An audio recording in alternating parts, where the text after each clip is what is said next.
11 remaja yang akan tawuran ini ditangkap polisi dari Polsek Sukarami, Palembang karena diduga akan tawuran.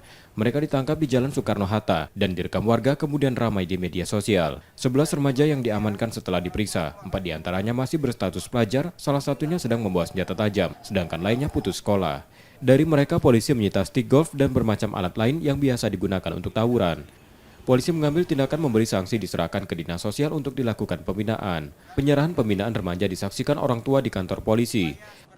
Adanya adik-adik yang mencoba untuk melaksanakan kegiatan tawuran ini, Polsek Sukarami dan jajaran yang tadi malam langsung melakukan pengejaran terhadap anak-anak yang melaksanakan tawuran ini.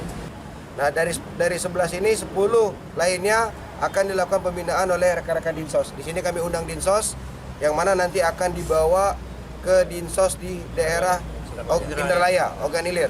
Isak tangis orang tua dan remaja pecah saat dipertemukan di kantor polisi. Polisi sangat berharap dari proses rehabilitasi di Dinas Sosial selama 3 bulan, para remaja tak mengulangi hal-hal yang pernah dilakukan. Muklas Diferensial, Kompas TV, Palembang, Sumatera Selatan.